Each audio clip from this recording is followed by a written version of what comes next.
ஆமா, எல்லாருமே எதிர்பார்த்தாங்க விஜய் தான் சொல்லுவாங்க. அதாவது இப்ப அவங்க கிரியேட் பண்ற நரேட்டிவ் அதானே, நாங்க தான் பார்த்தோம்னா இந்த டிஎம்கேக்கு மாற்று நாங்க தான், எங்களை விட வலிமை யாருமே இல்லை அப்படின்ற மாதிரியான ஒரு நரேட்டிவை ஜனநாயகன் படம் ஆடியோ லான்ச்ல கூட கிரியேட் பண்ண முனைப்புடன் இருந்தாங்க. கூட்டம்ன்றது வேற, அது ஓட்டா மாறுவதற்கு வாய்ப்பே கிடையாது அப்படின்ற அளவுக்கு கொட்டு வைக்கக்கூடிய அளவுக்கு தான் விஜய்க்கு இருக்கு. எல்லாருமே சொன்னாங்க சீமான் இந்த தேர்தலுக்கு அப்புறமா அவருடைய கட்சியை முடிச்சு விட்டுடலாம் அப்படின்ற அளவுக்கு பேச ஆரம்பிச்சிட்டாங்க. ஆனால் லயலா கருத்து கணிப்பு அதில் ஒரு பெரிய ட்விஸ்ட்டை கொடுத்துருக்கு. விஜய் யாருடைய வாக்கு குறி வைக்கிறாருன்னு பார்த்தீங்கன்னா, திராவிட சித்தாந்தம், திராவிட கொள்கை, திராவிட கட்சிகள் அப்படின்ற ஒரு லாபிக்குள்ள விஜய் போயிட்டார். அப்போ அவர் குறி வைக்கிற வாக்குகள் எல்லாமே இந்த இடத்துல ஒருத்தர் மது அருந்தி இருக்காரு. அவர் எல்லார்கிட்டையும் சொல்லக்கூடிய வார்த்தை என்னன்னா, சீமானுக்கு ஓட்டு போடு, சீமானுக்கு ஓட்டு போடு. நான் விழுந்துட்டேன் அந்த இடத்துல, எதுக்காக சீமானுக்கு ஓட்டு போடணும் அப்படின்ற மாதிரி நான் கேட்கும் போது, ஏமா நீ தமிழாளு தானே, தமிழ் மக்களுக்கு நல்லது செய்யணும், நமக்கு கடைசி நம்பிக்கை இந்த தடவை விட்டோன்னு வச்சுக்கேன், நம்மளாம் அழிஞ்சிடுவோம் அப்படின்னு சொல்லிட்டு மது போதையின் உச்சத்துல இருக்காரு அவர் சொல்லக்கூடிய வார்த்தைகள் எல்லாருக்கிட்டையும் இது இல்லை. விஜய் ஒரு லாங் டேர்ம் லீடரா அப்படின்னு பார்த்தீங்கன்னா இல்லை. விஜய் ஒரு நடிகரை பார்க்கறதுக்கான கூட்டமாக தான் அந்த கூட்டம் பார்க்கப்படும். ஒரு தலைவரை பார்க்கறதுக்கு கூட்டமாக பார்க்கப்படல. ஆனால் சீமான் அவர்களை தலைவரை கூடக்கூடிய கூட்டமாக பார்க்கணும்.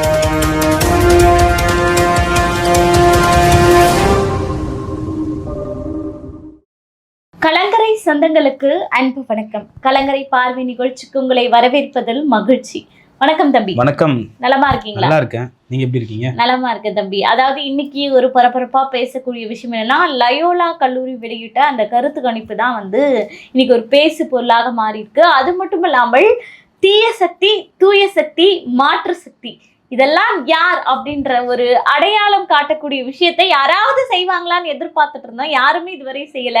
சரி, நம்ம அடையாளம் காட்டிடலாம் அப்படின்ற ஒரு முனைப்போடு தான் இந்த காணொலி நம்ம பேச இருக்கிறோம். முதல்ல அந்த லயோலா கருத்து கணிப்பு குறித்து பேசிடலாம். இல்லை, இந்த லயோலா கருத்து கணிப்புலேயே அது யாருன்னு சொல்லிட்டு தெரிய வந்துடும் நினைக்கிறேன். என்னென்னு பார்த்தீங்கன்னா, லயோலா கருத்து கணிப்பு, இந்த லயோலா முன்னாள் மாணவர்கள் எல்லாம் சேர்ந்து ஒருங்கிணைஞ்சு ஒரு கருத்து கணிப்பை ஆண்டுதோறும் நடத்துவாங்க. தேர்தலுக்கு முன்னாடி நடத்துகிற கருத்து கணிப்பு மிக முக்கியத்துவம் வாய்ந்ததாக இருக்கும். அந்த கருத்து கணிப்புகள் பல நேரங்களில் உண்மையாக மாறி இருக்கு, சில நேரங்களில் அது மாறாமல் கூட இருந்திருக்கு. ஆனால் அந்த கருத்து கணிப்புகள் தமிழக அரசியல் வட்டாரங்களில் ஒரு பெரிய தாக்கத்தை ஏற்படுத்தி இருக்கு.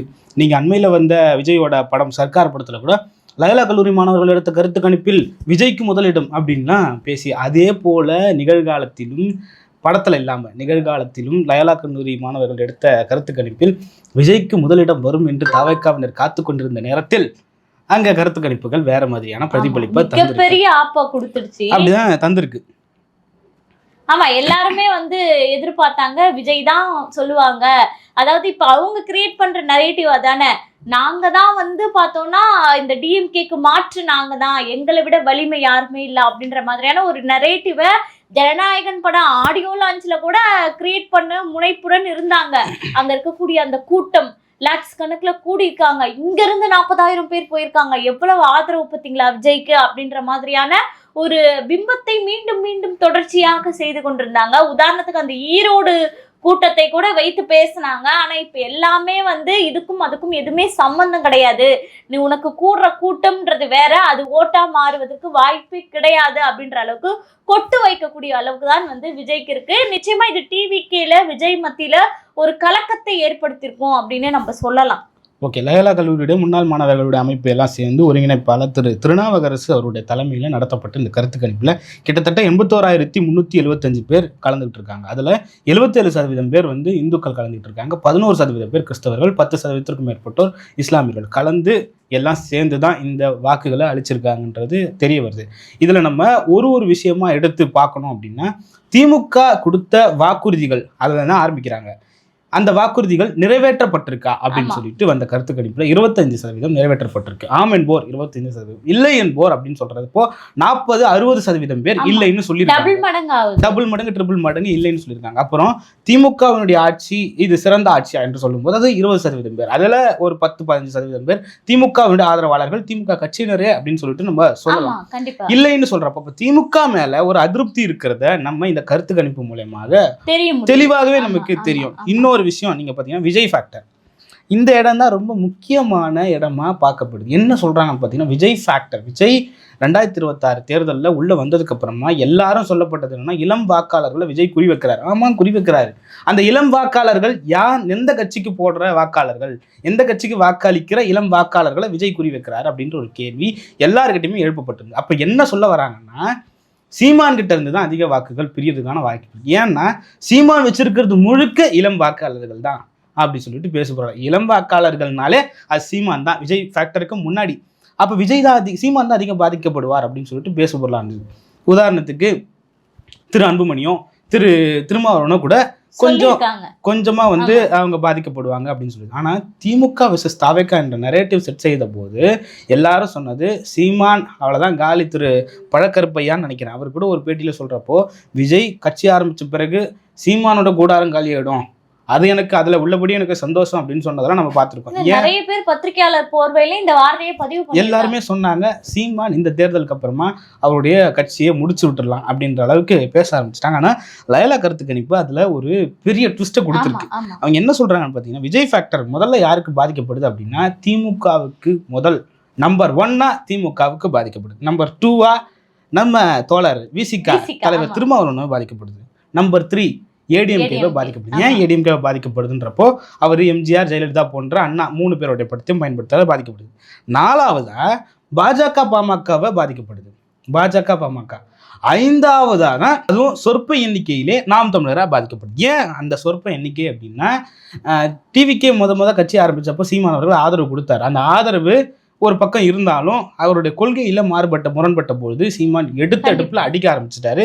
அவர் அடிச்சு அவருடைய வாக்காளர்களை ஸ்டடி பண்ணிட்டாரு. அதில் தான் தாண்டி இந்த கருத்து கணிப்பு சொல்ல வர்றது என்னன்னா விஜய் யாருடைய வாக்கு குறி வைக்கிறாருன்னு பார்த்தீங்கன்னா திராவிட சித்தாந்தம், திராவிட கொள்கை, திராவிட கட்சிகள் அப்படின்ற ஒரு லாபிக்குள்ள விஜய் போயிட்டார். அப்போ அவர் குறி வைக்கிற வாக்குகள் எல்லாமே திராவிடம் சார்ந்த வாக்குகள், மாற்று சித்தாந்த வாக்குகளை விஜயால எடுக்க முடியல. இன்னொன்னு பாரு, திராவிட சித்தாந்தம் நோக்கி நீ பயணிக்கக்கூடிய வேலைன்னா இந்த திராவிட கட்சியிலனா காம்ப்ரமைஸ் அந்த திராவிட கட்சி, திராவிடர்கள் அந்த கட்சிக்கு தான் நான் ஓட்டு போடுவேன்ற மனநிலையில இருக்கக்கூடியவங்க திஸ் ஆர் தட் அப்படின்னும் போது அதிமுக திமுகவை தாண்டி திராவிடத்தை சேர்ந்தவர்கள் வேற யாருக்கும் வாக்கு அளிக்க போறது இல்லை.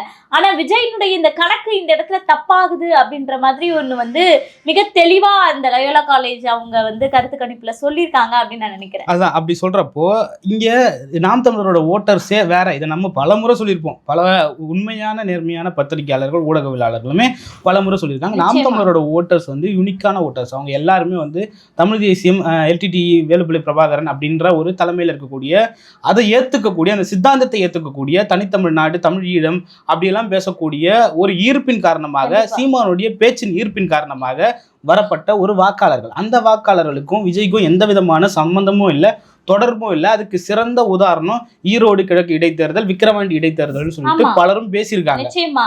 இன்னொன்னு அடிக்கடி திரு ரவீந்திரன் துரைசாமி இந்த வார்த்தைகளை பதிவு செய்வாரு. அந்த ஈரோடு எலெக்ஷன் சீமானுக்கு மிகப்பெரிய லாபத்தை கொடுத்தது, அதை நீங்க போக போக தெரிஞ்சுப்பீங்க அப்படின்றத பல இடங்கள்ல பல முறை பயன்படுத்திருக்காரு. ஆனா அப்படி சொல்லியும் பலரும் வந்து அதெல்லாம் ஒரு ஃபேக்டருங்க, அதெல்லாம் ஒரு எண்ணிக்கையில அதை ஓரமா வச்சுப்போங்கன்னு சொல்லிட்டு இருந்தாலும் விஜயோட வருகை சீமானுக்கு பெருத்த பாதிப்புங்க அப்படின்னு சொன்னாங்க. இப்போ நீங்க சொன்னீங்க சீமானுடைய பேச்சால் ஈர்க்கப்பட்டவர்கள், அதையும் தாண்டி கொள்கை உறுதி கொண்டவர்கள். இப்போ எந்த ஒண்ணுமே உறுதியாக இருக்கும்போது அதுல இருந்து நிலை தடுமாற்றம் அப்படின்றது ஒண்ணு வராது. அப்ப இந்த சீமானவர்களின் பின்னாடி கூடிய அந்த கூட்டம் அப்படின்னு சொல்லும் போது கொள்கை உறுதி, ஏதாவது ஒன்றை நம்ம மீட்டெடுத்தே ஆகணும், தமிழர் உரிமையை மீட்டெடுத்து ஆகணும், தமிழ்நாட்டு மக்களுக்கு நல்லது செய்யணும்ன்ற ஒரு கோட்பாடு, ஒரு கொள்கை, அந்த உறுதியோடு பயணிக்கக்கூடியவர்கள். அப்போ இவங்க எப்படி நிலை தடுமாறி கீழே விழுவாங்க அப்படின்றத நம்ம ஆரம்பத்துல இருந்தே பல பத்திரிகையாளர்களாகட்டும் நம்மளும் பேசும்போது பல முறை குறிப்பிட்டிருக்கோம். ஆனா இப்போ இந்த கருத்து கணிப்புகள் அதை பிரதிபலிச்சிருச்சு இல்ல. அவங்க அந்த கேடர்ஸோடைய அந்த மென்டாலிட்டியை ஒரு எப்படி சொல்கிறதுனா ஒரு யூனிக்காக இருக்கும். நம்ம மீண்டும் மீண்டும் அதை ஏன் சொல்கிறோம் அப்படின்னா, இவ்வளோ நாள் 70 ஆண்டு கால ஆட்சி, திராவிட ஆட்சி, 70 ஆண்டு கால கட்சி திமுக, அதிமுக. ஆனால் திராவிடம் என்ற சொல் யாருக்கெல்லாம் தெரியுது அப்படின்னு கேட்குறப்போ 22% மக்களுக்கு தான் திராவிடம் என்றால் என்னன்னே தெரியுது. 40% பேருக்கு அவங்க அப்படின்னா என்னன்னே தெரியல. மீதி இருக்கிறவங்க அது என்னப்பா அதுன்னு ஒரு கேள்வி. 22% பேர் தான் தமிழ்நாட்டில் திராவிடம் என்ற சொல்லுக்கே அர்த்தம் தெரியுது. ஆனால் நாம் தமிழர் கேடர்ஸ் கிட்ட, இல்லை நாம் தமிழரை பற்றி தெரிஞ்சவங்க கிட்ட, இல்லை அரசியல் பேசுகிறவங்க யார்கிட்டயாவது போயிட்டு நாம் தமிழரோட கொள்கை என்னங்க அப்படின்னு கேட்குறப்போ அவங்க தமிழ் தேசியம், வேலுப்பிள்ளை பிரபாகரன் அப்படின்னு சொல்லிட்டு சொல்லுவாங்க. அப்போ அவங்களுடைய மென்டாலிட்டி என்னன்னா, கேடர்ஸ் எல்லாருமே கொள்கை உறுதியோட அவங்க அதான் யூனிக்கான கேடர்ஸ். சும்மா எடுத்தவங்க ஒருத்தவங்க ஓட்டு போறவங்க கிடையாது. இன்னொன்னு நீங்க ஒண்ணு சொன்னீங்க, திராவிடம் சொல்லி 22% பேருக்கு தான் தெரியும் அப்படின்னு. திராவிடம் சொல்லை மக்கள் மத்தியில திணிக்கக்கூடியவர்களுக்கே இது ஒரு கல்யாணம், இந்த இதுதான் வந்து திராவிடம் அப்படின்னு பேசி முழுனதெல்லாம் நம்ம பார்த்தோம். இல்ல மக்களுக்கு தெரியலன்றதெல்லாம் பெரிய விஷயம் இல்ல, முதல்ல தெரிய வேண்டியவங்களுக்கே தெரியல. கருத்து கணிப்பு சொல்லுதுங்க, நாம ஏதோ அவங்க மேல வெறுப்புலையோ இல்ல விருப்புலையோ நம்ம அதை சொல்லல. கருத்து கணிப்பு சொல்றது என்னன்னா, திராவிடம் என்ற சொல்லே 22% பேருக்கு தான் தெரியுதுன்னா அப்ப அதுக்கு அர்த்தம் எத்தனை பேருக்கு தெரியுதுன்னு தெரியல. அப்போ நம்ம அதுல பல்வேறு சந்தேகங்கள் இருக்கு. அந்த சொல்றேன், இந்த கேடர்ஸோட யூனிக்னஸ் வேற. அவங்க எல்லாருமே உறுதியாக இருக்கக்கூடியவங்க. சீமான் ஜெயிக்கிறாரு தோக்குறாருன்றதை தாண்டி சீமானுக்கு ஓட்டு போகணுன்றதை வாழ்நாள் கனவாக எடுத்து பல ஈழத்தமிழர்கள், பல உலகத்தமிழர்கள், லண்டன்லேருந்து, பிரிட்டன்லேருந்து, அமெரிக்காவிலேருந்து, சுவிட்சர்லாண்ட்லேருந்து, நார்வேலேருந்து பணம் அனுப்புறதெல்லாம் நீங்கள் பார்த்துருப்பீங்க. அந்த கேடர்ஸோட அந்த மென்டாலிட்டியே வேற. அவங்க யூனிக்கான கேடர்ஸ். அவங்களுக்கும் இன்னொன்று, நான் நேற்று வந்து ஒரு இடத்துக்கு வந்து ஒரு காலதாமதமாக ஒரு இடத்துக்கு போயிருந்தேன். ஒரு கட்டாயம் அந்த இடத்துக்கு போக வேண்டியது. இந்த இடத்துல ஒருத்தர் மது அருந்தி இருக்காரு. அவர் வந்து எல்லார்கிட்டையும் சொல்லக்கூடிய வார்த்தை என்னன்னா, சீமானுக்கு ஓட்டு போடு, சீமானுக்கு ஓட்டு போடு. நான் விழுந்துட்டேன் அந்த இடத்துல. எதுக்காக சீமானுக்கு ஓட்டு போடணும் அப்படின்ற மாதிரி நான் கேட்கும்போது, ஏமா நீ தமிழ் ஆளு தானே, தமிழ் மக்களுக்கு நல்லது செய்யணும், நமக்கு கடைசி நம்பிக்கை, இந்த தடவை விட்டோன்னு வச்சுக்கேன் நம்மளாம் அழிஞ்சிடுவோம் அப்படின்னு சொல்லிட்டு மது போதையின் உச்சத்துல இருக்காரு அவர் சொல்லக்கூடிய வார்த்தைகள் எல்லாருக்கிட்டையும் இது தமிழ்ல பேசு அப்படின்னாலும் அந்த இடத்துல வியந்துட்டேன். என்னையா இப்படி இருக்கீங்க அப்படின்னு சொல்லிட்டு. அப்போ எந்த அளவுக்கு ஒரு சாமானியன் மத்தியில கூட அந்த கொள்கையை எடுத்துட்டு போய் திணிச்சிருக்காரு தெரியுமா. இன்னைக்கு நான் வந்து இப்படி குடிச்சிட்டு குடும்ப ரீதியா நான் இன்னைக்கு நிக்கிறேன், என் குடும்பம் பாதிக்கப்படுதுன்னு தெளிவா பேசுறாரு. ஆனா என்னால மாத்திக்க முடியல, என்னை இந்த அளவுக்கு ஆளாக்குனது யாரு, இதுக்கெல்லாம் வந்து மாற்று வரணும்னா சீமான் வரணும்னு பேசினாரு. உண்மையாவே இந்த அனுபவத்தை நான் வீடியோவாக கூட எடுக்கலாம் அப்படின்னு நினைச்சேன். ஆனா அந்த தனிப்பட்ட நபரினுடைய வேண்டுதல் காரணமாக நான் அதை எடுக்கல. ஓகே, அதான் இப்போ இவங்க அந்த விஜய் ஃபேக்டர் வந்து சீமானுக்கு பெருத்த பாதிப்புன்னு சொன்னாங்க. அதுக்கு ஒரு பெரிய முட்டுக்கட்டையாவோ அது இல்லைப்பா, அது ஃபேக்டரில் விஜய் பாதிக்கப்படவே மாட்டாருன்ற மாதிரியும் இந்த லயோலா கல்லூரி கருத்து கணிப்பு இருக்குது. திமுகவுக்கே மிக பாதிப்பு அப்படின்னு சொல்லியிருக்காங்க. ஏன்னா குறிப்பாக நம்ம சொல்லணும்னா, நம்ம ஸ்டைலில் சொல்லணும்னா, சிறுபான்மையின வாக்குகள், இஸ்லாமிய கிறிஸ்தவர்களுடைய வாக்குகள் விஜய்க்கு அதிகமாக போகிறதுக்கான வாய்ப்பு இருக்கும். இன்னொன்று, பெரியார் இன்னைக்கு அரசியல் காலத்தில் தூக்கி பிடிச்சி தொங்குறது முதல்ல திமுக, ரெண்டாவது இடத்துல விஜய் அந்த இடத்துல இருக்கார். அதனால பாதிப்பு இருக்கலாம். விசிகாவுக்கு அதிக பாதிப்பு. ஏன்னா கொள்கை கோட்பாட்டை தாண்டி அவங்க பல இடத்துல குனிஞ்சு போக வேண்டிய சுச்சுவேஷன் அவங்களுக்கு வந்ததுனால அந்த கேடர்ஸ், அந்த அவங்களுக்கு வாக்களித்த மக்கள் வந்து விஜய்க்கு போகிறதுக்கான வாய்ப்பு இருக்கலாம். அதே போல் ஏடிஎம்கே போகிறதுக்கான வாய்ப்பு இருக்கலாம். பிஜேபி பாமக ஏன் வந்தாங்க அப்படின்னா, இன்னைக்கு பிஜேபிக்கு முக்கியமான ஒரு தலைவர் அண்ணாமலையாக இருந்தார். அதில் பல பேர் விரக்தியில் இருக்காங்க. அண்ணாமலை மாற்றப்பட்டது, பல பேர் அதிருப்தியில் இருக்காங்க. பாமக அப்பா பையன் சண்டையால் அதே போல் ஒரு அதிருப்தியில் காணப்படுது. இதனால இவங்க ரெண்டு பேருமே டிவி கேட்க போகிறதுக்கு வாய்ப்பு இருக்குது. நாம் தமிழர் அப்படி இல்லைங்க, அதை தான் நம்ம மீண்டும் மீண்டும் சொன்னோம். இப்போ அந்த லயோலா கணிப்பு கருத்து கணிப்பும் அதே போல இருக்கு. இப்போ இன்னொன்று, அந்த எதிர்கட்சி தலைவர், சிறந்த எதிர்கட்சி தலைவராக யார் செயல்படுறா அப்படின்னு கேட்கும் போது அவங்க சொல்லியிருந்தது ரொம்ப வியப்பா இருந்தது. ஆனா முதல் இடத்துல அண்ணாமலை அவர்களை சொன்னாங்க. எனக்கு அதுல வந்து உடன்பாடு கிடையாது. ஏன்னா வந்து நம்ம வந்து ஒரு சப்போர்ட் பண்றது அப்படின்றதையும் தாண்டி அனுதினம் வந்து பாத்தீங்கன்னா, இப்ப அண்ணாமலை அவர்கள் கூட கட்சிக்கு நெருக்கடி கொடுக்க வேண்டிய விஷயம் இருக்கும். சில கட்சிகள் வந்து பாஜக சார்பாக அண்ணாமலைக்கு பல நெருக்கடிகள் இருக்கு. சில விஷயங்களை பேசுவார், சில விஷயங்களை விழுங்கி கொண்டு அந்த இடத்தை விட்டு கடந்து செல்வார். சீமான் அவர்கள் அப்படி கிடையாது. 360 டிகிரியிலும் ஆல்ரவுண்டராக எல்லாரையும் சுற்றி தன்னுடைய கருத்துக்களை வந்து பதிவு செய்துட்டே இருக்காரு. நீ என்ன தப்பு பண்ற அப்படின்றத எதிர்த்து துணிந்து களத்துல வந்து போராடக்கூடிய ஒரு தலைவராக இருக்கிறார் அப்படின்றது எனக்கு தெரியுது. ஆகவே வந்து சீமான் அவர்கள் வந்து அந்த சிறந்த எதிர்கட்சி தலைவர்கள்ல யார் முதலிடம் அப்படின்னு சொல்லும் போது அண்ணாமலை அவர்கள் இரண்டாவது சீமான் அப்படின்னு குறிப்பிட்டிருந்தாங்க. என்னை பொறுத்தவரை சீமான் முதலிடம், இரண்டாவது தான் அண்ணாமலையாக இருக்கலாம் அப்படின்ற மாதிரியான ஒரு பார்வை இருக்கு. இது மக்களே வந்து அதாவது கமெண்ட் மூலியமாக பதில் சொல்லுவாங்க. அண்ணாமலை போன்ற ஒரு தலைவரை நம்ம என்னைக்குமே குறைச்சி மதிப்பிடுறதில்லை. ஏன்னா நல்லதுன்னு சொல்லுவார். தோல்வியை ஒத்துக்கக்கூடிய ஒரு தலைவராக நான் பார்க்குறேன். நான் வந்து ஒரு எப்படி சொல்கிறதுனா, ஒரு ஐபிஎஸ்ஸாக இருந்து வந்து ஒரு போல்டான ஒரு ஸ்டேட்மெண்ட்டை கொடுக்கக்கூடிய ஒரு வகையில் அண்ணாமலை அவர்களை நம்ம என்றைக்குமே விட்டு கொடுக்க போகிறதில்ல. அந்த இடத்துல அண்ணாமலை சொன்ன ஒரு சில விஷயங்களை கோட் பண்ணணும்னு நினைக்கிறேன். அதாவது 2024 தேர்தலுக்கு முன்னாடி அண்ணாமலை சொன்ன வார்த்தை என்னன்னா, சீமானன்னா உங்கள் கட்சியை நீங்கள் காப்பாற்றிக்குங்க, 2024 தேர்தலுக்கு அப்புறம் நாம் தமிழர் ஒரு கட்சி இருக்காது அப்படின்னு சொல்லிட்டு அண்ணாமலை சொன்னார். ஆனால் தேர்தலோட முடிவுகள் வந்த உடனே அண்ணாமலை கொடுத்த ப்ரெஸ் மீட்டில் இந்த இடத்துல நான் நாம் தமிழர் கட்சியை பாராட்டுறேன்னா அப்படின்னு சொல்லிட்டு ஒரு வார்த்தையை சொன்னார். அந்த இடத்துல நான் வியந்து பார்த்தேன் அண்ணாமலை. ஏன்னா உண்மையான வீரன் தான் தன்னுடைய தோல்வியை ஒத்துப்பான்.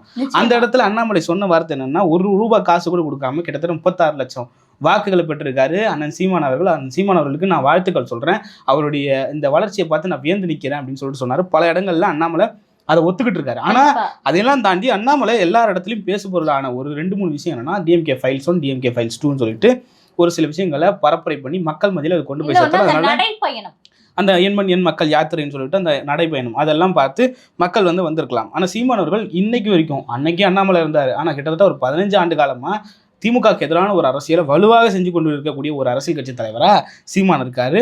நேரடியாகவும் போய் எதிர்த்திருக்காரு, போராட்டங்கள் வாயிலாகவும் எதிர்த்திருக்காரு, அழுத்தங்களும் பல வகையில் கொடுத்துருக்காரு. அந்த அழுத்தங்கள் கொடுக்குற வகையில தான் இவங்க அந்த பயந்து போய் பல விஷயங்களை செஞ்சிருக்கிறத நம்ம பார்க்குறோம். 3ஆவதா விஜய் சொல்றாங்க. விஜய் இன்னைக்கு இருக்கக்கூடிய நேரத்தில் ஒரு கரிஸ்மேட்டிக் லீடர். அவர் ரசிகர் மனப்பான்மையோடு எல்லாரும் பார்க்குறாங்க. அதனால அவரை செலக்ட் பண்ணிருக்கலாம். ஆனால் அந்த இடத்துல 3ஆவதா நான் ஏடிஎம்கே எடப்பாடி அவர்களை தான் சொல்றேன். ஏன்னா சட்டமன்றத்தில் வலுவான ஒரு எதிர்கட்சி தலைவராக இன்னைக்கு எடப்பாடி பழனிசாமி அவர் இருக்காரு.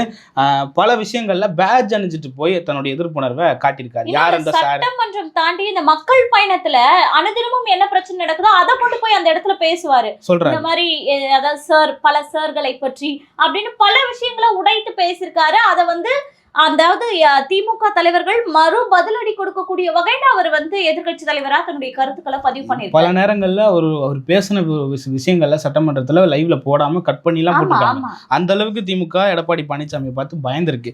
இன்னொன்னு, நான் 5ஆவதா அன்புமணியை போட்டிருக்காங்க. நான் அன்புமணி அவர்களை 4ஆவதா வைக்கணும்னு நினைக்கிறேன். ஏன்னா அன்புமணி அவர்கள் தினமும் நீங்க தினமலர் செய்தியோ இல்ல தினத்தந்தி செய்தி பேப்பரோ இல்ல இந்தியா டுடேவோ இல்ல டைம்ஸ் ஆஃப் இந்தியாவோ படிச்சீங்கன்னா தினமும் ஒரு செய்தியால அவரு திமுக அரசு சுட்டி காட்டி போட்டுக்கிட்டு இருப்பாரு. முக்கியமான செய்தியா நேத்து ஒண்ணு போட்டிருந்தாரு. கிட்டத்தட்ட 3 லட்சம் கோடி 4 லட்சம் கோடி தமிழ்நாடு அரசு கடன் வாங்கியிருக்கு. அதுல 2 லட்சம் கோடிக்கான கணக்கையே காட்டல. அந்த 2 லட்சம் கோடி எங்க போச்சு அப்படின்ற ஒரு கேள்வியை தமிழ்நாட்டுல எந்த அரசியல் கட்சி தலைவரும் கேட்கலாம். ஆனா அண்ணாமலை படித்தவர், டாக்டர், முனைவர்ன்றதுனால அவருக்கு இருக்கக்கூடிய சோர்ஸை வச்சு அவர் இந்த கேள்வியை கேட்கிறாரு. அவர் எப்பவுமே எந்த ஒரு இதுவாக இருந்தாலும் திரு ராமதாஸ் ஐயா அவர்களாக இருக்கட்டும், அன்புமணி அவர்களாக இருக்கட்டும், புள்ளி விவரங்களோடு பேசுவாங்க. கூட்டணியில இருக்கிறப்ப விமர்சிச்சிருக்காங்க. அதனால இவங்களை நம்ம 4ஆவது இடத்துல இருக்கணும். விஜய கரிஸ்மேட்டிக் லீடர், எல்லாருக்கும் தெரிஞ்ச ஒரு தலைவர்.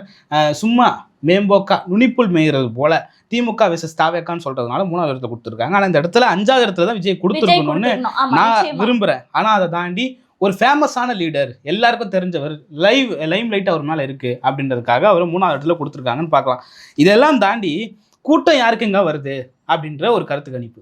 இயற்கையாக யாருக்கு கூட்டம் வருது, செயற்கையாக யாருக்கு கூட்டம் வருது அப்படின்றப்போ திமுகவுக்கு இப்போ எதிர்கட்சி தலைவர் திரு எடப்பாடி பழனிசாமி போன கூட்டம் கூட செயற்கையாக கூடப்பட்ட கூட்டம் தான்றதுக்கு ஆம் என்போர்ன்றதுல பல பேர் ஆமான்னு சொல்லியிருக்காங்க. அதே போல திமுக இப்போ கடைசியா கூட்டின மகளிர் மாநாடு, அதுல கிட்டத்தட்ட 1.5 லட்சம் பேர் நாங்க கலந்துட்டோம்ன்றது செயற்கையாக கூட்டப்பட்ட கூட்டம். ஆமா, இந்த கண்டென்ட் பத்தி நம்ம பேசும்போதே நமக்கு கமெண்ட்லாம், அக்கா 1000 ரூபாய் பணம் புடவை எல்லாமே கொடுத்து கூப்பிட்டாங்க பிரியாணியோட, அப்புறம் எப்படி போகாம இருப்பாங்க அப்படின்னு பல பேர் பாத்தீங்கன்னா கமெண்ட் பண்ணியிருந்தாங்க. இதுல இருந்தே தெரியுது, ஆல்ரெடி தெரியும் எல்லாருக்குமே காசு கொடுத்துதான் இவங்க கூட்டம் கூட்டுறாங்கன்னு. அதை மக்களாகவே பாத்தீங்கன்னா இந்த மாதிரி கமெண்ட் மூலமா தெரியப்படுத்தும் போது, நான் அந்த பகுதியை சேர்ந்தவர்கள் அப்படின்னு சொல்லும் போது, ஓ இதெல்லாம் உறுதிப்படுத்தப்பட்ட தகவலாம் நமக்கு கிடைக்குது இல்லையா? ஆமா, அதே போல இளைஞர் அணி மாநாடும் அதே போல காசு கொடுத்து கூட இப்ப திமுக அதிமுக செயற்கையாக கூட்டப்பட்ட கூட்டம்னு இந்த லயலா கணிப்பு கருத்து கணிப்பு மூலியமாக தெரிய வருது. இன்னொன்னு பாஜகவுடைய தலைவர் நயனா நாகேந்திரன் அவர்கள் கூட்டப்பட்ட கூட்டமும் கிட்டத்தட்ட அதே போல செயற்கையாக கூட்டப்பட்ட கூட்டம் தான். அண்ணாமலைக்கு வந்தது போல எண் மக்கள் யாத்திரைக்கு வந்தது போல இயற்கையாக கூடின கூட்டம் இல்லை.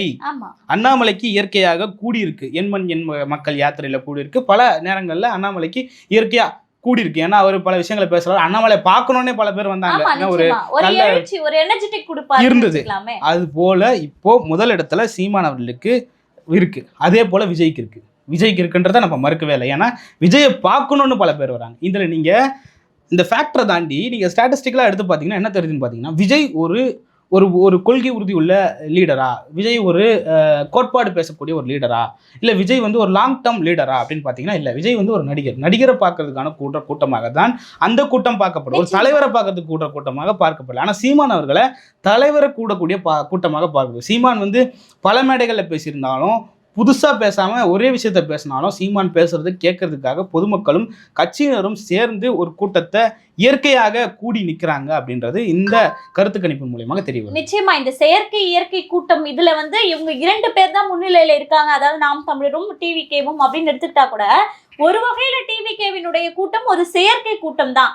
ஏன்னா இந்த இடத்துல வந்து விஜயின் முகம் பிரபலம் திரைக்கவர்ச்சி அப்படின்ற ஒரு செயற்கையாக தான் இந்த இடத்துல கூட்டம் கூடுது. ஆனா இது வந்து கொள்கை கூட்டம், உறுதியான கூட்டம், ஏதாவது மக்களுக்கு நல்லது நடந்துராதா அப்படின்னு வருங்காலத்தை வந்து அடுத்த கட்டத்துக்கு கொண்டு போவதற்காக தன்னெழுச்சியாக தன்னுடைய காசு செலவு பண்ணி கூடுற கூட்டம். அப்ப இதுல வந்து பார்த்தோன்னா நம்ம விஜயை பார்த்தோமா ஒரு செல்ஃபி எடுத்தோமா அப்படின்றதுக்கும் ஸ்டேட்டஸ் போடுறதுக்கும் அதை வந்து இன்ஸ்டால பதிவிடுறதுக்கும் கூடப்பட்ட கூட்டம் இது. அப்போ இது ஒரு வகையில செயற்கையான கூட்டம் தான் அப்படின்னு தான் நம்ம பார்க்கணும். அப்போ இயற்கையான கூட்டம் அப்படின்னும் போது அது நாம் தமிழருக்கு கூடக்கூடிய கூட்டம் மட்டும்தான் அப்படின்றதுதான் நம்ம இந்த இடத்துல அடையாளப்படுத்தி காட்ட வேண்டிய கட்டாயத்துல இருக்கும். ஓகே, இன்னொரு விஷயம் பார்த்தீங்கன்னா சீமான் வந்து மொழியை பற்றியும் இனத்தை பற்றியும் அதுக்கப்புறம் பல்வேறு விதமான மாநாடுகள் நடத்தியிருக்கார். அது மக்களுக்கு பயனுள்ளதாக இருந்ததா என்றதுக்கு 35% ஆம் என்போர், இல்லைங்க அப்படின்றவங்க 30% பேரும் சொல்லியிருக்காங்க. அப்போது 35% பேர் சீமானுடைய அந்த தமிழ் உணர்வையும் அந்த சீமானுடைய மொழி பற்றியும் இனப்பற்றையும் அது இல்லாமல் அந்த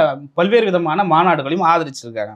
சீமான் சட்டமன்றத்துக்கு செல்ல வேண்டுமா அப்படின்னு ஒரு கருத்து கணிப்பு எடுக்கப்படும். அதில் வந்து மிக அவசியம். ஏன்னா மக்கள் மன்றத்தில் பேசுனது சட்டமன்றத்தில் ஒரு தலைவர் பேசணும்னு சொல்லிட்டு மக்கள் எல்லாரும் விரும்புகிறாங்க. எத்தனை சதவீதம் பேர் விரும்புகிறாங்கன்னு பார்த்தீங்கன்னா 69% பேர் மிக அவசியம் சொல்கிறாங்க. தேவை அவர் போனங்க அப்படின்னு தேவைன்னு சொல்லக்கூடியவங்க 17% பேர் கண்டிப்பாக சீமான் வந்து சட்டமன்றத்துக்கு போகணும் அப்படின்னு சொல்கிறாங்க. அப்போ இந்த முறை சீமான் சட்டமன்றத்திற்கு போகணுமா அப்படின்ற கேள்விக்கு லயோலா கருத்து கணிப்பு மூலயமாக சொல்லப்படுது உறுதி அப்படின்ற மாதிரி சொல்லப்படுது.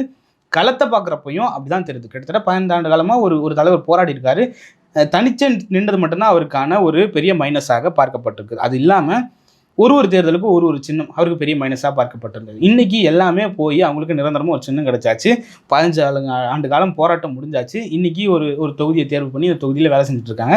அப்போ இந்த முறை சட்டமன்றத்திற்கு சீமான் போவது உறுதி அப்படின்றது லயோலா கருத்து கணிப்பு மூலியமாக அந்த 81,375 பேருடைய கருத்து கணிப்பு மூலியமாக தெரிய வருது அப்படின்னு எடுத்துக்கலாம். இன்னொன்று இந்த இடத்துல நம்ம பார்க்க வேண்டிய விஷயம் என்னன்னா, நாம் தமிழர் கட்சியினுடைய தலைவராக இருக்கக்கூடிய அதாவது ஒருங்கிணைப்பாளராக இருக்கக்கூடிய திரு சீமான் அவர்களால இத்தனை வருடம் வந்து நம்ம சட்டமன்றத்துக்கு போக முடியாத ஒரு நிலை இருந்ததா அப்படின்னு கேட்டா கண்டிப்பா கிடையாது. இப்ப திமுக அதிமுகவால பணம் செலவு பண்ணி ஒரு 40 எம்எல்ஏ உள்ள கொண்டு போக முடியும்னா நாம் தமிழர் கட்சியால செலவு பண்ணா திரு சீமான் அவர்களை சட்டமன்றத்துக்கு கொண்டு போக முடியுமா? முடியாதா?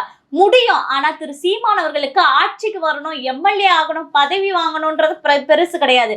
நான் உன்கிட்ட காசு கொடுத்து நீ என்னை எம்எல்ஏ ஆக்கி உள்ள அனுப்பி நான் உனக்காக போராட்டத்துக்கு பதிலாக நீயாக என்னை எப்போ வந்து தேர்வு செய்து அதாவது மக்களுக்கு பிரச்சனை வருமோ புரட்சி தானாக வெடிக்கும் அப்படின்ற ஒரு வாக்கியத்தை லெனின் அவர்கள் அடிக்கடி சொல்வார். இதை சீமான் அவர்கள் கோட் பண்ணி பேசிக்கிட்டே இருப்பாரு.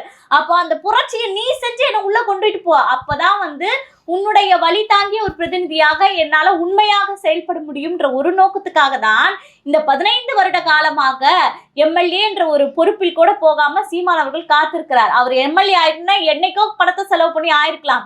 ஆனா அதற்கெல்லாம் வந்து எனக்கு வந்து தேவையில்லை, மக்களினுடைய புரட்சி மூலமாக அவர்களுடைய வழியை நான் கொண்டு போய் சேர்க்கணும் என்பதுதான் இந்த கருத்து கணிப்பின் மூலமாக மக்களின் புரட்சி இந்த இடத்துல இவருக்கு சீமானுடைய கனவு வந்து பிரதிபலிச்சிருக்கு அப்படின்றத நம்மளால முழுமையா பார்க்க முடியும். இன்னொரு விஷயம் என்ன சொல்றாங்கன்னா, TVK is not a long term பார்ட்டின்னு சொல்லிட்டு அவங்க பேசினவர் திருநாவுக்கரசு நினைக்கிறேன். அவர் தான் திருநாவுக்கரசு நினைக்கிறேன். அவர் சொல்லியிருக்காரு TVK is not a long term party. அதாவது தாவேகா வந்து ஒரு நீண்ட காலமாக பயணிக்கக்கூடிய ஒரு பார்ட்டியாக ஒரு கட்சியாக இருக்காது. ஏன்னா அவங்களுடைய இலக்கு முழுக்க 26 மட்டும்தான். 26க்கு பிறகு அந்த கட்சி இருக்குமா இருக்காதா அப்படின்றது ஒரு பெரிய கேள்விக்குறி தான், சந்தேகம் தான். அந்த கேள்விக்குறியிலுமே அவர் சொல்றது என்னன்னா, திராவிடம் கட்டமைத்து வைத்திருக்கக்கூடிய அந்த வாக்குகளை தான் விஜய் பிரிக்கிறார். அப்படி பார்க்குறப்போ அந்த திராவிடம் கட்டமைச்சு வச்சிருக்கக்கூடிய வாக்குகளில் முதல் வாக்குகளாக திரு ஸ்டாலின் அவர்களுக்கு போகுது. 2வது இடத்துல விஜய் வராரு. 3வது இடத்துல திரு எடப்பாடி பழனிசாமி வராரு.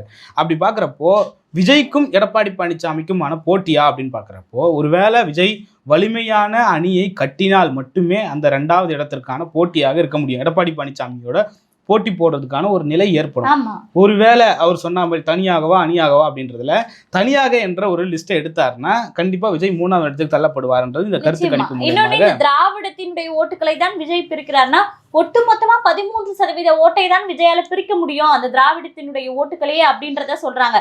இதை வச்சுட்டு விஜயால ஜெயிச்சிட முடியுமா? நிச்சயமா ஜெயிக்கவே முடியாது.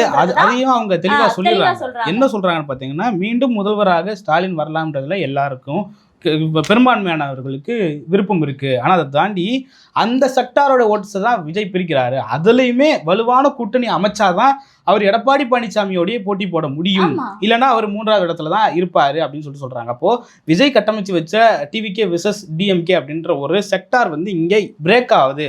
அவருக்கும் ஏடிஎம்கேவுக்கும் தான் போட்டி அப்படின்ற மாதிரி ஒரு இது வருது. ஆனா அந்த கூட்டணி அமைச்சாதான் அதுவே சாத்தியம். இங்க போட்டி களம் யாருக்கு அப்படி அமையும்னு பார்த்தீங்கன்னா என்டிகே விசஸ் டிவிகே அப்படின்னு தான் அமையும்ன்றது கருத்தா இருக்கு. எப்படி அது சொல்றோம்னா, என்டிகே விசஸ் டிஎம்கே டிவிகே அப்படின்னா கொள்கை ரீதியா இல்ல, கோட்பாடு ரீதியா இல்ல, அரசியல் ரீதியா இல்ல, வாக்கு ரீதியா வந்து இவங்க அதிகமா எடுப்பாங்களா அவங்க அதிகமா எடுப்பாங்க. இவங்களால அவங்க மாற்று அரசியலுக்கு தாவேக்காவுக்கும் மாற்று அரசியலுக்கும் எந்த சம்பந்தமும் இல்லைன்னு நான் நினைக்கிறேன். ஏன் அப்படின்னா அவங்க ஏற்கனவே விஜயே சொல்லியிருப்பாரு, இது இந்த செக்மெண்ட்டுக்கு வரணும்னா நம்ம சொன்னது தூய சக்தி தீய சக்தி மாற்று சக்தி அப்படின்னு சொல்லிட்டு நம்ம சொல்லியிருந்தோம். ஏன் நம்ம தூய சக்தி தீய சக்தி, நீங்க என்னதான் தூய சக்தின்னு சொன்னாலும் தூய சக்தியை மக்கள் ஏத்துக்கிறாங்களா அப்படின்றது இருக்கு. தீய சக்தி திமுகன்னு சொல்லிட்டு விஜய் பல இடத்துல மென்ஷன் பண்ணி சொல்லியிருந்தாரு. சத்தமா வேற அதை ஒரு 3-4 தடவை சொல்லி அதை உலக லெவல் ட்ரெண்ட் ஆக்கி விட்டாரு. கடைசியா எம்ஜிஆரோ ஜெயலலிதாவோ அதிமுகவில் இருந்த பலரும் சொல்லிய விஷயத்த தோண்டி எடுத்து தன்னுடைய விஷயமா அதை மாற்ற முயற்சி செஞ்சாரு. ஆனா அந்த முயற்சி சொன்னதை விட எங்க அண்ணன் திருமாவர்கள் சொல்லும் போது ரொம்ப ட்ரெண்ட். ஆனா அந்த முயற்சி படுதோல்வி அடைஞ்சிது அப்படின்ற மாதிரி தான் இருக்கு. அது ஒரு 2-3 நாள் லைம் லைட்ல இருந்ததுங்க. அதுக்கப்புறமா அது எங்க போச்சு அப்படின்னா அது வேற ஒரு பக்கம் போய் டிராவல் ஆயிடுச்சுன்னு தான் நினைக்கிறேன். அப்போ நீங்க பாக்குறப்போ தீய சக்தி அப்படின்னு திமுகவை விஜய் சொல்ல விரும்பினார் என்றால், தீய சக்தி எதுக்கு தீய சக்தி, எந்த விவகாரத்துல தீய சக்தி, ஏன் தீய சக்தி அப்படின்னு 2-3 விஷயத்த விஜய் கோட் பண்ணி பேச வேண்டியது. சும்மா வெறுமனே தீய சக்தின்னா வெறுப்புலையோ பொறாமையிலையோ பேசுகிற மாதிரி தான் இருக்குது. அதை தாண்டி தீய சக்தின்றதுக்கான அவர் ஒரு டீட்டெயில் எக்ஸ்பிளனேஷனை கொடுக்கல. நான் தூய சக்தி அப்படின்னா எதில் தூய சக்தி அப்படின்றத நீங்கள் சொல்லணும். நான் ஊழல் பண்ணலை, இது வரைக்கும் என் வாழ்நாளில் ₹1 லஞ்சம் வாங்கலை, இது வரைக்கும் என் மேலே எந்த விதமான குற்ற சம்பவங்களும் இல்லை, என்ன என் மேலே மட்டும் இல்லை, சர்க்கார் படத்தில் சொல்லுவார் பார்த்தீங்களா, ஊருக்கு ஒருத்தன் இருப்பான் நல்லவன் இருப்பான், அவனை தேடி கண்டுபிடி. அவன் வந்து கலெக்டராக இருக்கலாம், அவன் போலீஸாக இருக்கலாம், அவன் அரசு அதிகாரியாக இருக்கலாம், அவன் ஒரு வேலை சொல்லணும்னா ஒரு ஹோட்டல் வச்சிருக்கலாம், யாராக வேணா இருக்கலாம், ஒரு கல்வியாளராக இருக்கலாம், ஒரு டீச்சராக இருக்கலாம், ஒரு பியூனாக இருக்கலாம், ஒரு கிளர்க்காக இருக்கலாம், ஒரு அட்வொகேட்டாக இருக்கலாம், யாராக வேணா இருக்கலாம். மக்களுக்கு நல்லது செய்யணும்னு எங்கேயோ ஒரு மூலையில் இருப்பாங்க. அவங்கெல்லாம் கண்டுபிடிச்சி 234 தொகுதியிலும் 234 வேட்பாளரை நிற்கவை, இதுதான்டா சர்க்கார் அப்படின்னு சொல்லிட்டு சொல்லுவார். அப்படி தேடுவாருன்னு பார்க்குறப்போ இருக்கிற முடிச்சவைக்கு மொல்ல மாதிரி கேப் மாதிரி திருடன் பாலியல் குற்றவாளி எல்லாரையும் சேர்த்து ஒரு மிக்சரை போட்டு நான் தான் தூய சக்தி அப்படின்னு நிற்கிறான். தூய சக்தியை தாங்கி நிற்கிற சக்திகள்லாம் யாரு அப்படின்ற ஒரு கேள்வி. சக்தின்னு சொல்றது உண்மைதான். ஏன்னு கேள, ஒரு செய்தியில ஈசிஆர் சரவணன் சொல்லிட்டு ஒருத்தர் இப்ப நடக்குதுல பிரதான பிரச்சனை தூய்மை பணியாளர்கள் பிரச்சனை, அதனால வந்து 30 தூய்மை பணியாளரை வந்து கூட்டிட்டு வந்து பாத பூஜை பண்ணி அவங்களுக்கு வேட்டி சேலை எல்லாம் கொடுக்குறாரு. கொடுத்து அதை இன்ஸ்டால ரீல்ஸ் எடுத்து போட்டு ஏற்கனவே ஒருத்தர் டாக்டர் பிரபு வந்து இதுதான் வேலைன்னு சுத்திக்கிட்டு இருக்காரு. அடுத்து இவரும் அதை செஞ்சுட்டு இருக்காரு. ஏன்னா அந்த தூய்மை பணியாளர்கள் வந்து அந்த பாத பூஜை பண்றதால அவர் வந்து அந்த காலை தூய்மை ஆக்கிறாரு இல்லையா, அதனால தூய சக்தின்னு சொல்லிட்டு இவங்களை அடையாளப்படுத்திக்கலாம் அப்படின்னு நான் நினைக்கிறேன். எங்க அண்ணன் ஈசிஆர் சரவணன் ரொம்ப நல்ல மனசு நினைக்கிறேன். பல நலத்திட்ட உதவிகள்லாம் செஞ்சிருக்காரு, அதை நம்ம குறைச்சி மதிப்பிட வேணாம். ஆனால் அதை தாண்டி அவர் செஞ்ச ஒரு சில விஷயங்களை மென்ஷன் பண்ண வேண்டியதாக இருக்குது. ஏதோ ஒரு சம்பவம் நடக்கிறப்போ விஜய பத்திரிகையாளர்கள்லாம் போயிட்டு அந்த நிகழ்வை வீடியோ எடுக்கிறப்போ பத்திரிகையாளர்களை கடத்தி 1 மணி நேரம் தன்னோட கட்டுப்பாட்டில் வச்சுன்னு இருந்த ஒரு பெரிய மாஃபியா தாதா திரு ஈசிஆர் சரவணன் அவர்கள்ன்றதை நம்ம எல்லாரும் தெரிஞ்சுக்கணும். இன்னைக்கு நீங்கள் வந்து ரீல்ஸுக்கு மோகத்தில் ஒருத்தன் கொலை பண்ணுறான்றதை நம்ம தப்பாக பேசுகிறோம். ரீல்ஸ் மோகத்தில் பாத பூஜை பண்றீங்க, என்னங்க அரசியல் இது ஒரு அரசியல் நிலைப்பாடா? அதுவும் எந்த காலகட்டத்துல எந்த சமயத்துல நீ பண்ணிட்டு இருக்க? அங்க எல்லாரையும் புடிச்சிட்டு போய் ஒரு தெருவுக்கு 2 பேருன்னு விட்டுட்டு கண்காணாத இடங்கள்ல விட்டுட்டு போறாங்க தூய்மை பணியாளர்களை. நீ அவங்களை கூப்பிட்டு பாத பூஜை பண்றீங்க, உன்னை எவனா அந்த இடத்துல 10 பேர் கூடி உதச்சிருக்கணுமா இல்லையா? அப்படி பார்க்குறப்போ இவங்க தூய சக்தின்னு சொல்லிட்டு நம்மளை அடையாளப்படுத்திக்கணும்னு நினைக்கிறாங்க. தூய சக்தின்னா எந்த வகையில் எங்க தூய சக்தி? நீங்கள் நாங்கள் இதெல்லாம் பண்ண போகிறோம், இந்த செயல் திட்டங்கள்லாம் எங்களுக்கு இருக்குது. கமலஹாசனாவது கொள்கையை நான் சொன்னால் என் கொள்கையை காப்பி அடிச்சிருவாங்கன்னு சொல்லிட்டு அப்புறமா சென்ட்ரலிசம்னு ஒரு கொள்கையாவது பேசினார். மேற்று பல நாடுகளில் அந்த சென்ட்ரலிச கொள்கையை வந்து பின்பற்றப்பட்ட இருந்த ஒரு கொள்கை அதையாவது சொன்னார். நீங்கள் அந்த கொள்கையை சொல்ல, திராவிடமும் தமிழ் தேசியமும் 2 கண்ணுன்னு நீங்கள் இந்த 2 கண்ணுக்குள்ள எங்கே தூய தேசியம் தூய சக்தி வருதுன்னு தெரியல. அதை தாண்டி நீங்கள் தூய சக்தியா அப்படின்னா விஜய் மேலே பல்வேறு குறைகள் இருக்குது, விஜயோட நிர்வாகிகள் மேலே பல்வேறு குறைகள் இருக்குது. 41 பேரை கொன்றதற்கு காரணமாக இருந்த தாவேகா கட்சியினுடைய தலைவரோ தூய சக்தி என்றால் திமுக எப்படி தூய சக்தி ஆகும்? நீங்க 41 பேர் கொலைக்கு தார்மீக பொறுப்பேற்க வேண்டிய அவசியம் இருக்கா இல்லையா? இருக்கு. இவங்க திமுக தாமிரபரணி கொலை, அதுல அவங்க பொறுப்பேற்க வேண்டிய அவசியம் இருக்கா இல்லையா? தூத்துக்குடி ஸ்டெர்லைட் கொலை, அதுல அதிமுக பொறுப்பேற்க வேண்டியது. இந்த 3 பேரும் தூய சக்தியா? திமுக மேல இன்னும் நம்ம கூடுதலா பல பழிகள் சுமத்தலாம். ஈழமே நம்ம எடுத்துக்கலாமே. ஈழ போராட்டம் பெருசு. அதுல திமுகவுடைய வேலை என்னென்ன பண்ணாங்கன்றது எல்லாருக்கும் தெரியும். பெண்கள் பாதுகாப்பை பத்தி பேசணும்னா ஆட்சிக்கு வந்த முதல் ஆண்டே ஸ்ரீமதின்னு சொல்லிட்டு ஒரு பெண்ணை சக்தி மெட்ரிகுலேஷன் ஸ்கூல்ல கற்பழிச்சு கொன்னாங்க. ஆனா இவங்க என்ன சொன்னாங்க, அதுல வந்து காதல் விவகாரம், தற்கொலை பண்ணிக்கிட்டாங்க அவங்கன்னு சொல்லிட்டு சொன்னீங்க. அதே போல அதிமுக ஆட்சியில பொள்ளாச்சி பாலியல் வன்கொடுமை, அந்த பொள்ளாச்சி ஜெயராமன் எல்லாம் அன்னைக்கு அக்யூஸ்டா இருந்தார், இன்னைக்கு அவரெல்லாம் உத்தமராயிட்டாரு. இதே போல திமுக இப்போ தாவேக்காவுடைய மாவட்ட செயலர் யாரோ ஒருத்தர் தூத்துக்குடி மாவட்ட இருந்தாரு. அப்படி பாலியல் வன்கொடுமையில முதன்மையாக இருக்கக்கூடிய கட்சிகளா நீங்க இருக்கீங்க. 3 பேருமே தீய சக்தி தான். 3 கட்சிகளுமே இந்த இடத்துல தீய சக்தி தான், யாரும் தூய சக்தி கிடையாது. ஆனா அதே நேரத்துல நாம் தமிழர் தன்னை தீய சக்தின்னு சொல்லிக்கல, தூய சக்தின்னு சொல்லிக்கல. அவங்க சொன்னதுனால நாங்க மாற்று சக்தி, மக்களை முன் வச்சு நாங்க ஒரு மாற்று அரசியலை செஞ்சுக்கிட்டு இருக்கோம். ஆட்சி மாற்றம் இல்லை, அதிகார மாற்றம் இல்லை, இங்க அமைப்பு மாற்றத்தை கொண்டு வரணும்னு சொன்னது சீமான். ஒரு விஷயத்திலையும் அரசை விமர்சிக்கிறதா இருக்கட்டும், நான் வந்தா என்ன பண்ணுவேன் அப்படின்றது. நீட்டுல திமுக அதிமுக தாவேக்கா ஒரே நிலைப்பாடு, நீட்டுக்கு எதிரான நிலைப்பாடு நாம் தமிழர். அப்படி நீங்க ஸ்டெர்லைட்டு 3 பேரும் ஒரே நிலைப்பாடு, இந்த பக்கம் வேற நிலைப்பாடுல இவர் இருக்காரு. அது மாதிரி சில நேரங்களில் விஜய் வாய் திறக்காம கூட இருந்திருக்காரு. திருப்பரங்குன்றம் இஷ்யூ, இந்த கவின் இஷ்யூ எல்லாமே எடுத்துக்கலாம். அப்போ இந்த இடத்துல வந்து சீமான் வந்து மாற்று சக்தியா இருக்காரு. இங்க தூய சக்தி வேணுமா தீய சக்தி வேணுமான்றதை தாண்டி தமிழ்நாட்டு அரசியல் களத்துக்கு ஒரு மாற்று சக்தி வேணும் அப்படின்றதுதான் தேவைப்படுது. அந்த இடத்துல சீமான் தான் நிக்கிறாரு மாற்று சக்தியா. இன்னொன்னு என்னன்னா, தீய சக்தி தூய சக்தி நீ எப்படி ஒண்ணு நீயே டிக்ளேர் பண்ணிப்ப? ஓட்டு போடக்கூடிய நாள்ல முடிவு பண்ணுவ நீ தீய சக்தியா தூய சக்தியா அப்படின்றத.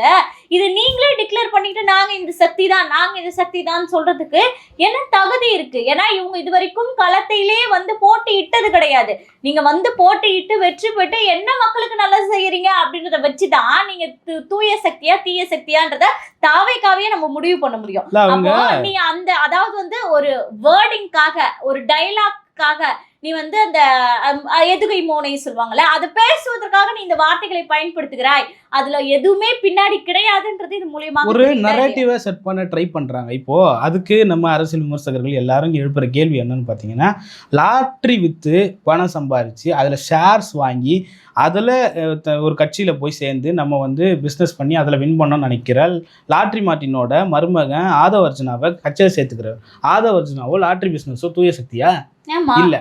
செங்கோட்டையன் மீது ஊழல் குற்றச்சாட்டு இருக்கா இல்லையா? அவர் தூய சக்தியா? நாஞ்சில் சம்பத் திமுகவில் கரைந்து போனவர், திமுகவில் லெனோவா காருன்னு சொல்லுவாங்க, திமுக கிட்ட ஒரு மேடைக்கு 25,000 50,000 காசு வாங்க, அவரு தூய சக்தியா? இன்னொன்னு புஸ்ஸி எடுத்துக்க 1500 ரூபாய் டிக்கெட்டை விற்கிறது, இதுதான் சினிமா டிக்கெட்டை தான் வச்சு பொழைச்சிக்கிட்டு இருந்தேன்னா இப்போ வந்து விஜய் கூடுற கூட்டத்துக்கும் வந்து கியூஆரை வித்துக்கிட்டு நீ பொழைச்சிட்டு இருக்க. விஜயினுடைய கண் எதிரே நடக்கக்கூடிய விஷயங்கள். அப்ப இவரெல்லாம் சேர்த்துக்கிறது தான் தூய சக்தியா? எல்லா கட்சியில இருந்து ஓபிஎஸ் கூட இருந்த ஒரு ஆதரவாளர் இன்னைக்கு போயிருக்காரு. இதுக்கு முன்னாடி ஓபிஎஸோட ஆதரவாளர்கள் பலரும் போறதா செய்திகள் வந்துட்டு இருந்தது. இன்னைக்கு அவரு உள்ள போய் சேர்ந்திருக்காரு. இவங்கெல்லாம் தூய சக்தியா? அப்போ பல கட்சியிலேருந்து வெளியேறினவர்களை சேர்த்து ஒரு மிக்சராக சேர்த்து தீய சக்தி தூய சக்தின்னு சொல்லிட்டு எதுகை மோனியாக பேசிக்கிட்டு இருக்கீங்க. ஆனால் அங்கே நாம் தமிழரில் எங்கேயும் அதிமுகலேருந்து திமுகவிலேருந்து வந்தவங்க உள்ள போலியே. செங்கோட்டையனுக்கும் சீமானுக்கும் எவ்வளவு நெருக்கம் இருக்கு. ஒரே மேடையில் பல நேரங்களில் பேசியிருக்காங்க. சீமானவர்கள் புகழ்ந்து பேசக்கூடிய ஒரு தலைவரா செங்கோட்டையன் ஏன் அந்த ஆப்ஷனை ஓப்பன் பண்ணல அவங்க? ஏன்னா அவங்களுக்கு தெரியும் அது நமக்கான களம் இல்லை, அங்கே வந்து மாற்று சித்தாந்தம் பேசக்கூடிய ஒரு களம் அது. இன்னொன்று பெரியார் விவகாரம், பெரியார் இந்த நிலத்தோட பெரியார் மண் அப்படின்னு பேசுறாங்க. பெரியாரே எங்களுக்கு மண்ணுப்பா அப்படின்னு ஒரு மாற்று சக்தியா சீமான் தான் அங்க இருக்காரு. கண்டிப்பா இந்த விஷயம் கூட பாருங்களேன். இப்ப நம்மளுடைய பேப்பர் எடுத்தோம்னா இப்ப தேர்தல் காலத்தை நெருங்குறதால திமுகவை வந்து நாம் தமிழர் கட்சியினர் 3000 பேர் இணைந்தாங்க. டிவிகேவினுடைய 2000 பேர் வந்து பாத்தீங்கன்னா திமுகல இணைஞ்சாங்க. ஏடிஎம்கேல வந்து திமுகல இருந்து 300 பேர் போய் இணைஞ்சாங்க அப்படின்றத இணைஞ்சாங்களோ இல்லையோ, ஆனா அது வந்து ஒரு புகைப்படமாக வெளியிட்டு அது கீழே வார்த்தைகளை பதிவிட்டு போட்டுக்கிட்டு இருக்காங்க. நியூஸாவும் வருது, பேப்பர்லயும் வருது. ஆனா ஒரு முறையாவது நாம் தமிழர் கட்சியில வந்து திமுகவுல இருந்து 500 பேர் வந்து இணைஞ்சாங்க, அதுக்காக விழா கொண்டாடினாங்க, பிரியாணி போட்டாங்கன்னு இது வரைக்கும் நம்ம பார்த்திருக்கோமா? அப்ப ஏன்னா அவங்களுடைய நோக்கம் வந்து உங்க கட்சியில உள்ள ஆட்களை திரட்டி இங்க சேர்த்து ஓட்டு வாங்குவது கிடையாது. மாற்று சக்தி என்பது உங்களுக்கான, நீங்களெல்லாம் ஒதுக்கிட்டு ஒரு மாற்றத்தை உருவாக்குவதுதான் இந்த மாற்று சக்தியினுடைய அடையாளம் என்பதை நிரூபித்து காட்டுகிறார்களா இல்லையா? இந்த லயோலா கல்லூரியோட கருத்து கணிப்பினுடைய முடிவுகள் சொல்லப்படுவது என்னன்னா, அதுதான் அவங்க சொல்றதே. தமிழ்நாட்டுக்கு தேவைப்படுறது தீய சக்தி தூய சக்தி இல்லை. இங்க ஒரு மாற்று சக்திக்கான ஒரு ஓட்டு பேங்க் இருக்கு. கிட்டத்தட்ட 35 50 வயசு உடையவர் வந்து 45% வாக்காளர்களா இருக்காங்க. 1 கோடியை தாண்டி வாக்காளர்களா இருக்காங்க. இந்த வாக்காளர்கள் வந்து எப்பவுமே நான் இந்த கட்சிக்கு தாண்டா செத்தாலும் ஓட்டு போடுவேன்ற நிலை மாறி 5வது தலைமுறையாக ஒரு மாற்று சக்தியை விரும்பக்கூடிய வாக்காளர்களாக இந்த 1 கோடி பேருக்கு மேலே இருக்காங்க. இவங்க சொல்கிற மாதிரி 18 வயசு இருக்கிறவங்க தான் சீமானுடைய வாக்காளர்கள் அப்படின்றத தாண்டி 35 to 50 வயசு வாக்காளர்கள் 1 கோடி பேர் இருக்கான். அதில் பல பேர் வந்து மாற்று சித்தாந்தத்துக்கு ஓட்டு போகணும்னு நினைக்கிறான். அந்த பலரில் சிலர் சீமானுக்கு வாக்களிக்கிறதுக்கான வாய்ப்பு இருக்கு. அதுவும் ஏன் வாக்களிக்கிறாங்கன்னா, சீமான் தூய சக்தி இன்னும் தீய சக்தி இன்னும் வாக்களிக்கல, மாற்று சக்தின்னு வாக்களிக்கிறாங்க. அப்போ இந்த நிலத்துக்கு தேவை விஜய் நான் தான் மாற்று அரசியலை முன்வைக்க போறேன்னு வந்தவர் இன்னைக்கு தூய சக்தியாகி ஓரமா நிற்கிறார். யாரு தூய சக்தி தீய சக்தின்னு பேசுவா இந்த நிலத்துல? வர்ணாசிரமத்தை ஏற்றுக்கொண்டு கூடியவர் தான் தூய சக்தி தீய சக்தின்னு பேசுவாங்கன்னு திருமாவளவன் அவர்கள் பல நேரங்கள்ல பேசுறாரு. சீமான் அவர்களும் சொல்றாரு, நீங்கள் தூய சக்தி தான் என்றால் ஜனநாயகன் படத்தை 200 ரூபாய்க்கு மேல விற்காதீங்க அப்படின்னு சொல்றாரு. அப்படி பல்வேறு விமர்சனங்களை QR 200 ரூபாய்க்கு மேல விற்காதீங்கன்னு சொல்லுங்க. QR ஏங்க விற்கணும்? ஏன்னா அது அரசியல் கட்சி கூட்டம். இவங்க தான் சொல்றாங்க நாங்க காசு கொடுத்து கூட்டல அப்படின்னு. நீங்க காசு கொடுத்து கூட்டல தான் ராஜா. காசு வாங்கிட்டு தானே உள்ள விடுறீங்க. காசு கொடுத்து கூட்டுறீங்க எவ்வளவு தப்போ அதே போல காசை வாங்கிட்டு கரைப்படியாத கரங்கள் கையில காசு வாங்கினாதானே கரைப்படியும். QR வாங்குறாங்க அப்படி சொல்லப்படுது. அப்ப இந்த கருத்து கணிப்புலாம் பாக்குறப்போ தமிழ்நாட்டுக்கு தேவை மாற்று சக்தி தான். அந்த மாற்று சக்தியாக நாம் தமிழர் சீமான் இருக்காரு. நீங்க ஸ்ட்ராட்டஜிக்கலா எடுத்தீங்கன்னா கூட விஜய் திராவிட வாக்குகளை தான் பெறுகிறார். சீமான் திராவிட வாக்குகளை கையை வைக்கல. அவர் சொல்லிட்டாரு, திராவிட சித்தாந்தத்துல இருக்கிறவங்க எனக்கு ஓட்டு போடாதுன்ட்டாரு. அவ மாற்று சக்தியாக இங்க இருக்காரு. தீய சக்தி தூய சக்தி மாற்று சக்தி. இந்த நிலத்துக்கு தேவை மாற்று சக்தின்றதை சொல்லி முடிப்போம். கண்டிப்பா பல்வேறு தகவல்களை நம்ம வந்து ஒரு முழுமையான அலசலாக இந்த காணொலியில பதிவிட்டிருக்கோம்னு நினைக்கிறேன். தொடர்ந்து பேசுவோம். நன்றி.